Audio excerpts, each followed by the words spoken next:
Sir, सबसे पहले ये बताइए कि कौन जिम्मेवार है कि आफ्टर ऑल जो ये अब सुप्रीम कोर्ट का ऑर्डर आया और ये कहा गया है कि बिना रिजर्वेशन के भी चुनाव अगर यदि करवाने तो करवा दीजिए, लेकिन आपको करवाने पड़ेंगे, कौन जिम्मेवार है? ये बताइए सत्ता में कौन है, किसकी सरकार यहाँ पर है जी, और 20 साल किसकी सरकार मध्य प्रदेश में है? जी, भारतीय जनता पार्टी की सरकार है। बिल्कुल। 9 साल हो गए हैं, जी। 9 साल से मध्य प्रदेश में स्थानीय चुनाव नहीं हुए हैं जी, और एक ये बड़ा धोखा मध्य प्रदेश के लोगों के साथ सरकार सदैव करती थी। जहां तक पिछड़ों की बात है, पिछले 20 साल हो गए जी, 20 सालों में मध्य प्रदेश के पिछड़ों के साथ ये सरकार धोखा करती रही है।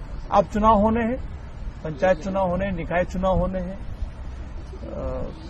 कोर्ट के सामने जो दलील पेश की गई है आधारहीन है, बिना तथ्यों के हैं, गलत आंकड़े प्रस्तुत किए जा रहे हैं। सर उसमें मैं आऊंगा, लेकिन उससे पहले आपसे एक छोटा सा सवाल कर दूं कि जैसे ही सुप्रीम कोर्ट का ऑर्डर आया उसके बाद भारतीय जनता पार्टी का जो फर्स्ट रिएक्शन आया, एक तो चीफ मिनिस्टर का रिएक्शन आया कि वो रिव्यू में इसमें जाएंगे, और दूसरा भारतीय जनता पार्टी के जो तमाम नेता हैं वो ये कह रहे हैं कि कांग्रेस पार्टी ने पिछड़ों की पीठ पर छुरा घोंपा है, वो सुप्रीम कोर्ट गए थे। यदि वो सुप्रीम कोर्ट में नहीं जाते याचिका आपके सैयद जाफर और विवेक तनखा साहब, तो ये स्थिति आज नहीं उत्पन्न होती। ये बिल्कुल निराधार है, सरासर गलत है। अपनी कमियों को छुपाने के लिए हम पर आरोप लगाया जा रहा है। सत्ता में आप हैं, आपकी सरकार मध्य प्रदेश में है, धोखा आप दे रहे कि हम दे रहे हैं? कमलनाथ जी की सरकार ने 27% आरक्षण देने की बात की थी जी। अगर आपकी नीयत ठीक होती, अगर हम सत्ता में होते 5 साल तो हम उसको पूरा करते। अगर शिवराज की नीयत ठीक होती तो उसको लागू करते मध्य प्रदेश में। 9 साल से चुनाव मध्य प्रदेश में नहीं हुए, समझने की कोशिश कीजिए आप। 9 साल से चुनाव नहीं हुए यहाँ पर, सारे देश भर में चुनाव हो गए हैं। अगर सरकार की नीयत ठीक होती तो पहले आंकड़े प्रस्तुत सही करते, अपनी दलील सही करते। मुझे ये बताइए कि आंकड़े आए कहाँ से हैं? सर ये कह रहे हैं कि 48% है, आप कह रहे हैं कि 54%, 56% है। ये आंकड़े कहाँ से लाए? 48% आरक्षण, 48% आरक्षण की बात जो कह रहे हैं वो आंकड़े कहाँ से लाए हैं आप? ये आबादी आपने कहाँ से एनालिसिस किया? कौन सा सिस्टम आपने लागू किया? कौन सा सर्वे आपने कराया?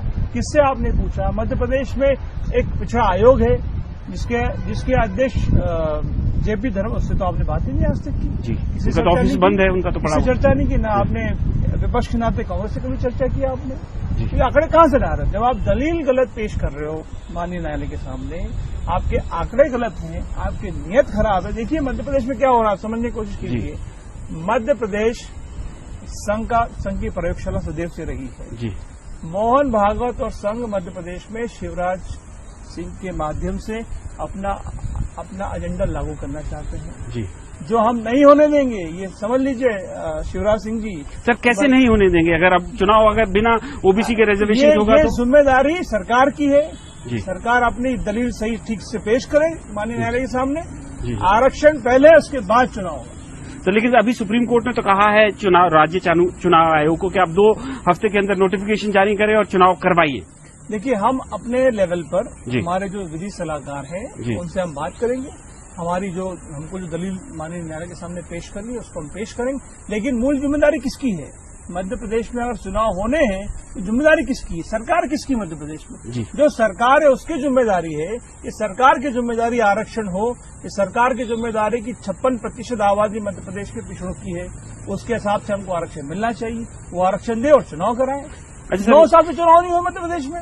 सर मेरा एक फाइनल आपसे सवाल है कि जैसे सरकार ने कहा है कि हम जो है रिव्यू पिटीशन में जाएंगे, और विवेक तनखा जो आपके भी लीगल सलाहकार हैं और राज्यसभा के सदस्य भी हैं, उन्होंने कहा है कि कुछ पैरामीटर्स होते हैं रिव्यू पिटीशन के, और अगर ऐसा लगे कि कुछ गलत हुआ है, कुछ दिखे कि गलत हुआ है, कुछ चीज ऑन रिकॉर्ड नहीं ली गई हो, और साथ में उन्होंने ये भी अपनी राय दी है कि ऐसा लग नहीं रहा है कि सुप्रीम कोर्ट ने कुछ मिस किया है, तो हालांकि वो ब्लेम कांग्रेस भारतीय जनता पार्टी की सरकार को कर रहे हैं, लेकिन ये भी साथ में कह रहे हैं कि रिव्यू में कोई स्कोप नहीं है। तो अगर रिव्यू का स्कोप नहीं है, और ये काल्पनिक सवाल जरूर हो सकता है इस स्टेज पर, लेकिन मान लो अगर रिव्यू नहीं एक्सेप्ट होता है तो भारतीय जनता पार्टी तो कोर्ट चलेगी, जनता के सामने कहेगी हम गए थे कुछ नहीं हुआ। कांग्रेस पार्टी का क्या स्टैंड होगा?